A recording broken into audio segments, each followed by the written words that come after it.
18th, 2021, our forces, their size in Afghanistan will be 2,500 troops.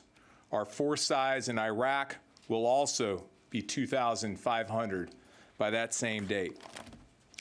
This is consistent with our established plans and strategic objectives, supported by the American people, and does not equate to a change in U.S. policy or objectives. Kimmitt, he is live for us here in Washington, D.C. General Kimmitt, great to have you back with us. Is this the right time? There's never a right time, but the fact remains is we pretty well finished the job in both of the countries.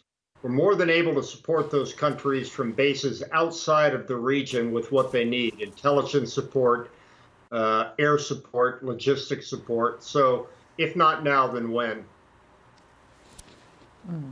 And what then becomes the mission for the U.S. military in both of those countries, both Iraq and Afghanistan? Well, it's primarily to continue to support their efforts to season their forces, and for combat operations to make sure that they have the enablers, what we call the enablers they need. They're pretty good at providing the manpower. They're pretty good at providing the rudimentary elements of combat power that is needed inside of a fight.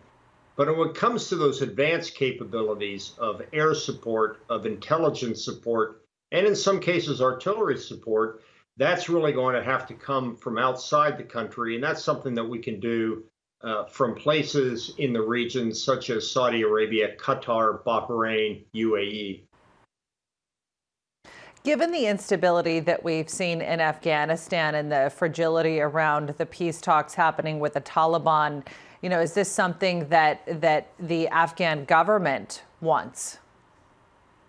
Well, I think the Afghan government is concerned about the pace of this withdrawal, but not necessarily the issue of withdrawal. It's agreed in the peace talks that the United States will leave if the Taliban give a guarantee that they will control al-Qaeda. Now, that's questionable whether they can do it, but there has always been a plan for total troop withdrawal in that country. And anybody that's surprised of that obviously wasn't listening to President Trump when he campaigned. And candidly, I think President Biden will be in no hurry to either add troops or to maintain the troop levels either. America's tired of endless wars. This was a campaign pledge of Donald Trump. And it didn't have to be a campaign pledge of President Biden because everybody knows the Democrats don't like military operations abroad.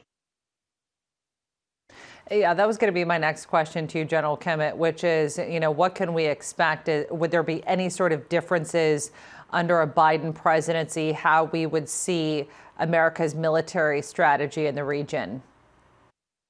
Well, I think he will probably go back to the use of drones the way that President Obama did. Look, I mean, we're talking about an abrupt withdrawal of American forces here. President Obama just made a campaign announcement and had all troops out of Iraq within a year. And so he replaced boots on the ground by drones in the air, and I would expect the same thing to happen from President Obama. All right, General Kimmitt, great to have your expertise with us on tonight. Thanks for that.